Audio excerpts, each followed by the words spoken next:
KEAM examination എഴുതി നമ്മുടെ കേരളത്തിൽ ഒരു എഞ്ചിനീയറിംഗ് കോഴ്സിന് അഡ്മിഷൻ ലഭിക്കണമെന്നുണ്ടെങ്കിൽ നമുക്ക് കേരളത്തിൽ 3 സെക്ടറിലുള്ള ക്യാമ്പസുകളുണ്ട്. ഒന്ന് ഗവൺമെൻറ് സെക്ടറിലുള്ള എഞ്ചിനീയറിംഗ് കോളേജുകൾ, 2 ഗവൺമെൻറ് എയ്ഡഡ് സെൽഫ് ഫിനാൻസിങ് കോളേജുകൾ, മൂന്നാമത്തത് പ്രൈവറ്റ് സെൽഫ് ഫിനാൻസിങ് ക്യാമ്പസുകൾ. Hi, I'm Rojisus, managing director of alpha academy and ജീനീസ് ഇൻ്റഗ്രേറ്റഡ് സ്കൂൾ ആലപ്പുഴ. ഈ 3 സെക്ടറിലെ കോളേജുകൾ ധാരാളമുണ്ടെങ്കിലും ഒരു ബിടെക് കോഴ്സിന് നമ്മളൊരു ക്യാമ്പസ് സെലക്ട് ചെയ്യുമ്പോൾ അവിടെ 3 കാര്യങ്ങൾ ഏറ്റവും പ്രാധാന്യത്തോടെ നോക്കണം. ഫസ്റ്റ് വൺ, ആ ക്യാമ്പസിൻ്റെ റിസൾട്ട് എങ്ങനെയുണ്ട്. സെക്കൻഡ് വൺ, ക്യാമ്പസിൻ്റെ പ്ലേസ്മെൻറ്റ് എങ്ങനെയുണ്ട്. തേർഡ് വൺ, ക്യാമ്പസിൻ്റെ ഡിസിപ്ലിൻ എങ്ങനെയുണ്ട്. ഈ 3 കാര്യങ്ങളെ ബേസ് ചെയ്തിട്ട് നമുക്ക് ഈ ക്യാമ്പസ് എനിക്ക് പ്രയോറിറ്റി അനുസരിച്ച് ലിസ്റ്റ് ഔട്ട് ചെയ്ത് വേണം നാം ഓപ്ഷൻ സബ്മിറ്റ് ചെയ്യാൻ. ആൽഫ അക്കാഡമിയുടെ യൂട്യൂബ് ചാനൽ സബ്സ്ക്രൈബ് ചെയ്യുന്നതിലൂടെ ഓപ്ഷൻ രജിസ്ട്രേഷൻ ചെയ്യുന്ന സമയത്തുണ്ടാകുന്ന സംശയങ്ങളെല്ലാം കൃത്യമായിട്ട് നിങ്ങൾക്ക് ഡയറക്ഷൻ തന്നുകൊണ്ടേയിരിക്കും. ഇനി നമുക്കൊന്ന് നോക്കേണ്ടത്, ഒരു എൻട്രൻസ് എക്സാമിനേഷന് വേണ്ടി പ്രിപ്പയർ ചെയ്ത് റാങ്ക് സ്കോർ ചെയ്തതിനേക്കാൾ പ്രാധാന്യമുണ്ട് നാം ഓപ്ഷൻ രജിസ്ട്രേഷനിൽ ഒരു കോളേജും കോഴ്സും സെലക്ട് ചെയ്യുന്നത് ഏറ്റവും പ്രാധാന്യമുണ്ട്. ഇവിടെ നമ്മൾ ഒരു ബിടെക് സ്ട്രീം സെലക്ട് ചെയ്യുമ്പോൾ നമ്മളൊരു കഴിഞ്ഞ വീഡിയോയിൽ നമ്മൾ പറഞ്ഞു കഴിഞ്ഞിരുന്നു, ബിടെക് സ്ട്രീമിൽ ധാരാളം കോഴ്സുകളുണ്ട്. അതിൽ കോർ കോഴ്സസ് എന്ന് പറയുന്നത് 4 കോഴ്സുകളാണ്. Electrical, electronics and communication, mechanical and civil. ഇനി ഇത് കൂടാതെയുള്ള ധാരാളം കോഴ്സുകളും നമുക്ക് ഓപ്റ്റ് ചെയ്യാം. ഈ 4 കോഴ്സുകൾ, കോർ കോഴ്സസ് സെലക്ട് ചെയ്യുന്നവർക്കാണ് മുന്നോട്ട് പല പല സാധ്യതകളിലേക്ക് പോകാൻ എളുപ്പമുണ്ടാവുക. നമുക്ക് ഈ 4 കോഴ്സുകൾ പഠിച്ചവർക്ക് കമ്പ്യൂട്ടർ മേഖലയിലേക്കോ IT മേഖലയിലേക്കോ ഇൻഫർമേഷൻ ടെക്നോളജി മേഖലയിലേക്കോ ഇൻസ്ട്രുമെൻറ്റേഷൻ മേഖലയിലേക്കോ ഏത് ഫീൽഡിലേക്ക് വേണമെങ്കിലും അവർക്ക് പിന്നീട് അവർക്ക് ചേഞ്ച് ചെയ്യാം. പക്ഷേ ബാക്കിയുള്ള ന്യൂ ജനറേഷൻ കോഴ്സുകൾ പഠിക്കുന്നവർക്ക് ഇതിലേക്ക് തിരിച്ചു വരാൻ പാടാണ്. അപ്പോൾ ബിടെക്കിന് ഏറ്റവും നല്ലൊരു കോഴ്സ് സെലക്ട് ചെയ്യുക, കോർ കോഴ്സസ് അല്ലെങ്കിൽ നമുക്ക് ഇഷ്ടപ്പെട്ട ഒരു കോഴ്സ്. ഇനി കോഴ്സ് സെലക്ട് ചെയ്ത് കഴിഞ്ഞാൽ ഞാൻ ഏത് ക്യാമ്പസിൽ പഠിക്കണം? ഏറ്റവും മികച്ച ക്യാമ്പസിൽ പഠിക്കുന്നതിലൂടെയാണ് നമുക്ക് പ്ലേസ്മെൻറ്റും റിസൾട്ടും അല്ലെങ്കിൽ ഡിസിപ്ലിനും ഒക്കെ നമുക്ക് ഉണ്ടാവുക. നമുക്കറിയാം ഇതൊക്കെ ഒരു പ്രൊഫഷണൽ കോഴ്സാണ്. പ്രൊഫഷണൽ കോഴ്സിന് ഏറ്റവും നല്ല പ്രാക്ടിക്കൽ ഫെസിലിറ്റി വേണം. അപ്പം ഞാൻ ജോയിൻ ചെയ്യാൻ പോകുന്ന ക്യാമ്പസ് നല്ല പ്രാക്ടിക്കൽ ഫെസിലിറ്റി എനിക്ക് കിട്ടുന്നതാണോ, അതിനേക്കാട്ടിലുപരി പഠിച്ചു കഴിഞ്ഞാൽ ഉടനെ എനിക്ക് പ്ലേസ്മെൻറ്റ് കിട്ടുന്നതാണോ, അങ്ങനെ നോക്കി വേണം ക്യാമ്പസുകൾ സെലക്ട് ചെയ്യാൻ.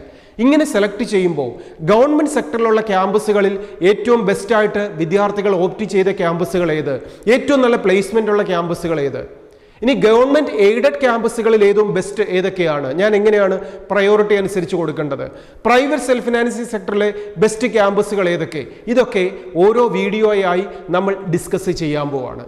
ഇന്ന് നമ്മൾ നോക്കുന്നത് കേരളത്തിലെ മുഴുവൻ കോളേജുകൾ എടുത്താൽ ടോപ്പ് റാങ്കുകൾ വരുമ്പോൾ ആ ടോപ്പ് റാങ്കിലുള്ള കുട്ടികൾ മുൻ വർഷങ്ങളിൽ സെലക്ട് ചെയ്ത ക്യാമ്പസുകൾ നമ്മളൊന്ന് നോക്കുന്നു. ആൽഫ അക്കാഡമിയിൽ നിന്നും റിപ്പീറ്റർ ബാച്ചിലൂടെ ഇൻ്റഗ്രേറ്റഡ് കോച്ചിങ്ങിലൂടെയൊക്കെ വിദ്യാർത്ഥികൾ എഞ്ചിനീയറിംഗ് കോഴ്സുകൾ സെലക്ട് ചെയ്യുമ്പോൾ നമ്മുടെ കുട്ടികൾ കേരളത്തിലെ ഓൾമോസ്റ്റ് എല്ലാ ക്യാമ്പസുകളിലും പഠിക്കുന്നുണ്ട്. ആ കുട്ടികളുമായിട്ട് നമ്മൾ ഡിസ്കസ് ചെയ്തിട്ട് അവിടുത്തെ റാങ്കുകൾ നോക്കി, പ്ലേസ്മെൻറ്റുകൾ നോക്കി, ഡിസിപ്ലിൻ നോക്കിയിട്ടുള്ള ഒരു അറിവാണ് വിദ്യാർത്ഥികളിലേക്ക് നമ്മൾ ഷെയർ ചെയ്യുന്നത്. അപ്പോൾ ഈ ക്യാമ്പസുകളൊക്കെ ഒന്ന് മനസ്സിലാക്കി അഡ്മിഷൻ തുടങ്ങുന്നതിന് മുമ്പ്, ഓപ്ഷൻ തുടങ്ങുന്നതിന് മുമ്പായിട്ട് വിദ്യാർത്ഥികളും രക്ഷിതാക്കളും ഈ ക്യാമ്പസുകളിൽ പോയി നേരിട്ട് ഒന്ന് കണ്ട് അവിടുത്തെ വിദ്യാർത്ഥികളോട് ചോദിച്ച് ക്യാമ്പസുകളെക്കുറിച്ച് നാം മനസ്സിലാക്കുക. കാരണം അടുത്ത ഒരു 4 വർഷം നമ്മൾ ആ ക്യാമ്പസിൽ പഠിക്കേണ്ടതാണ്. നമ്മുടെ ഫ്യൂച്ചറായി മാറുന്നത് ഈ കോഴ്സും ഈ പ്രൊഫഷനുമാണ്. അപ്പോൾ അതുകൊണ്ട് തന്നെ കൃത്യമായിട്ട് അനലൈസ് ചെയ്ത് വേണം എല്ലാവരും ബ്രാഞ്ചുകളും ക്യാമ്പസും സെലക്ട് ചെയ്യാൻ. അപ്പോൾ ഇവിടെ നമ്മൾ കേരളത്തിലെ മുഴുവൻ ക്യാമ്പസുകളിൽ ഏറ്റവും മികച്ച ക്യാമ്പസുകളിലേക്ക് നമുക്കൊന്ന് നോക്കാം. നമുക്ക് ഫസ്റ്റായിട്ട് സെലക്ട് ചെയ്യാവുന്ന ഒരു ക്യാമ്പസാണ് CET, ട്രിവാൻഡ്രത്തുള്ള ക്യാമ്പസ്. ഈ ക്യാമ്പസിൻ്റെ പ്ലേസ്മെൻറ്റും റിസൾട്ടും ഡിസിപ്ലിനും ഒക്കെ ഏറ്റവും ബെസ്റ്റ് ആയതുകൊണ്ട് തന്നെ ഒരു എൻട്രൻസ് എക്സാമിനേഷന് ടോപ്പ് റാങ്കിൽ വരുന്ന വിദ്യാർത്ഥികളൊക്കെ ഓപ്റ്റ് ചെയ്യുന്ന ഒരു ഏറ്റവും ബെസ്റ്റ് ക്യാമ്പസാണ് CET ട്രിവാൻഡ്രം. സെക്കൻഡ് വൺ വിദ്യാർത്ഥികളെ കൺസിഡർ ചെയ്യുന്ന 2-3 ക്യാമ്പസുകളുണ്ട്. അതൊരു ഓർഡറിൽ അങ്ങ് പറയുന്നതേ ഉള്ളൂ. അതിൽ സെക്കൻഡ് വൺ ഏത്, തേർഡ് വൺ ഏത്, ഫോർത്ത് വൺ എന്ന് വിദ്യാർത്ഥികൾക്ക് കൺഫ്യൂഷൻ ഉണ്ടാവരുത്. നമുക്ക് ആക്സസ് ചെയ്യാൻ പറ്റുന്ന സ്ഥലവും ആ ക്യാമ്പസിലെ ഏറ്റവും ബെസ്റ്റായിട്ടുള്ള കാര്യങ്ങളെക്കുറിച്ചും നമ്മൾ ഒന്നുകൂടെ അനലൈസ് ചെയ്തിട്ട് ക്യാമ്പസുകൾ സെലക്ട് ചെയ്യുക. രണ്ടാമതായിട്ട് നമുക്ക് സെലക്ട് ചെയ്യാവുന്ന ഒരു ക്യാമ്പസാണ് മോഡൽ എഞ്ചിനീയറിംഗ് കോളേജ് എറണാകുളം. മൂന്നാമതായിട്ട് നമുക്ക് സെലക്ട് ചെയ്യാൻ പറ്റുന്ന ഒരു ക്യാമ്പസാണ് government engineering college Thrissur. Then next one, fourth നമുക്ക് സെലക്ട് ചെയ്യാവുന്ന ഒരു ക്യാമ്പസാണ് TKM college of engineering Kollam. Then fifth one next select ചെയ്യാൻ പറ്റുന്ന ക്യാമ്പസ് ആണ് Mar Athanasius college of engineering Kothamangalam. ഇതിനോടൊപ്പം തന്നെ ഇക്വലന്റ് ആയിട്ട് നമുക്ക് കൺസിഡർ ചെയ്യാൻ പറ്റുന്ന ഒരു ക്യാമ്പസ് ആണ് RIT Rajiv Gandhi institute of technology Kottayam. പെൺകുട്ടികൾക്ക് മാത്രം പഠിക്കുന്ന ഏറ്റവും ബെസ്റ്റ് ആയിട്ടുള്ള ഒരു ക്യാമ്പസ് ആണ് government engineering college Barton Hill. Next campus ആണ് ഗവൺമെന്റ് എഞ്ചിനീയറിംഗ് കോളേജ് കണ്ണൂർ. ഇതിനോടൊപ്പം തന്നെ ബെസ്റ്റ് ക്യാമ്പസ് ആണ് NSS college of engineering Palakkad. Government engineering college Kozhikode. Next is government engineering college Sreekrishnapuram. Then government engineering college Idukki. And next is government engineering college Wayanad. ഇതിനോടൊപ്പം aided ക്യാമ്പസുകളായിട്ടുള്ള best ക്യാമ്പസുകളുണ്ട്. ഈ ക്യാമ്പസുകളും നമുക്ക് ഏറ്റവും നല്ല options കൊടുക്കാം. നമുക്ക് വീട്ടിൽ നിന്ന് പോയി വന്ന് പഠിക്കാൻ അല്ലെ ഹോസ്റ്റലിൽ നിന്ന് പഠിക്കുകയൊക്കെ ചെയ്യുമ്പോൾ നമുക്ക് ഏറ്റവും നല്ല പ്ലേസ്മെന്റും റിസൾട്ടും ഒക്കെ കിട്ടുന്നതിനോടൊപ്പം നമ്മുടെ ആക്സസും കൂടെ നോക്കിയിട്ട് നമുക്ക് സെലക്ട് ചെയ്യാൻ പറ്റുന്ന മറ്റു ബെസ്റ്റ് ക്യാമ്പസുകളിലൊന്നാണ് SCT Shri Chithira Thirunal college of engineering Trivandrum.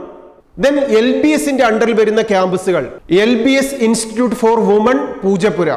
ഇതിനോടൊപ്പം തന്നെ LBSൽ അണ്ടറിൽ വരുന്ന മറ്റു ബെസ്റ്റ് ക്യാമ്പസുകളാണ് college of engineering Chengannur, then college of engineering Trikaripur, college of engineering Thalassery and college of engineering Perumon.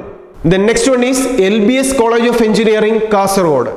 Next is college of engineering Cherthala, Kidangoor, then Muttathara and Attingal. ഇത്രയും സ്ഥലങ്ങളിലുള്ള എഞ്ചിനീയറിംഗ് കോളേജസ്. ഇതൊക്കെ വിദ്യാർത്ഥികൾ ഏറ്റവും ബെസ്റ്റായി അവരുടെ റാങ്കിനെ ബേസ് ചെയ്തിട്ട് ഗവൺമെന്റ് സെക്ടറിലും അതുപോലെ ഗവൺമെന്റ് എയ്ഡഡ് സെക്ടറിലുമായി ഓർഡറിൽ സെലക്ട് ചെയ്യുന്ന ക്യാമ്പസുകളാണ്. അപ്പോൾ ഈ ക്യാമ്പസുകളെ കുറിച്ചൊന്ന് മനസ്സിലാക്കിയിട്ട് ഇതിൽ നമുക്ക് ആക്സസ് ചെയ്യാൻ പറ്റുന്ന ഏറ്റവും പ്ലേസ്മെന്റ് ഉള്ള റിസൾട്ട് ഉള്ള ഡിസിപ്ലിൻ ഉള്ള ക്യാമ്പസുകളുടെ ഒരു ലിസ്റ്റ് പ്രിപ്പയർ ചെയ്യുക. അതനുസരിച്ച് വേണം നമ്മൾ ഓപ്ഷൻസ് കൊടുക്കാൻ. ഇനി ഗവൺമെന്റ് സെക്ടർ കഴിഞ്ഞാൽ അല്ലെങ്കിൽ ഗവൺമെന്റ് എയ്ഡഡ് സെക്ടർ കഴിഞ്ഞാൽ പ്രൈവറ്റ് സെക്ടറിലെ ഏറ്റവും ബെസ്റ്റ് ക്യാമ്പസുകൾ ഏത് എന്നും നമുക്ക് അടുത്തൊരു വീഡിയോയിലൂടെ ഡിസ്കസ് ചെയ്യാം. ഈ ചാനൽ സബ്സ്ക്രൈബ് ചെയ്യുന്നതിലൂടെ ഓപ്ഷൻ രജിസ്ട്രേഷൻ സമയത്തും കൗൺസിലിംഗ് ടൈമിൽ നിങ്ങൾക്കുണ്ടാകുന്ന സംശയങ്ങൾക്കൊക്കെ ആൽഫ അക്കാഡമി കൂടെ ഉണ്ടാവും. ഇതിനോടൊപ്പം ഏറ്റവും നല്ലൊരു മാർക്കും സ്കോറും കരസ്ഥമാക്കാൻ സാധിക്കാഞ്ഞവർക്ക് അടുത്ത വർഷത്തെ 2026 എഞ്ചിനീയറിംഗ് സെക്ടറിലെയോ മെഡിക്കൽ സെക്ടറിലെയോ എൻട്രൻസ് എക്സാമിനേഷൻ ഏറ്റവും ബെസ്റ്റ് ആക്കി മാറ്റാനുള്ള ഒരു പേഴ്സണലൈസ്ഡ് റിപ്പീറ്റർ ബാച്ചിലേക്ക് നിങ്ങൾക്ക് ഇപ്പം തന്നെ ജോയിൻ ചെയ്യാം. ഏറ്റവും നല്ല വിജയത്തോടുകൂടി 2026 എൻട്രൻസ് പരീക്ഷകൾ അത് IMU CETയോ അത് IMU CET മറൈൻ എഞ്ചിനീയറിംഗിന് അഡ്മിഷൻ കിട്ടാനുള്ളത്, AME CET ഏവിയേഷൻ മേഖലയിലേക്ക് അഡ്മിഷൻ ലഭിക്കാനുള്ളത്, കേരളത്തിലെ എഞ്ചിനീയറിംഗിന് അഡ്മിഷൻ കിട്ടാനുള്ള CUSAT, KEAM examinations, Vellore institute of ടെക്നോളജിയുടെ പരീക്ഷകൾ, NDA examination, NEET, JEE examination, ഇങ്ങനെ നമ്മുടെ മുമ്പിലേക്ക് വരുന്ന എൻട്രൻസ് പരീക്ഷകൾ ഏതുമാവട്ടെ ഇതിലൊക്കെ നിങ്ങളെ വിജയിപ്പിക്കാൻ ഏറ്റവും മികച്ചൊരു വിജയത്തിലേക്ക് നിങ്ങളെ എത്തിക്കാൻ ആൽഫ അക്കാഡമി കൂടെ ഉണ്ടാവും. പുതിയൊരു ന്യൂസും അപ്ഡേറ്റ്സുമായി നമുക്ക് വീണ്ടും കാണാം. All the best.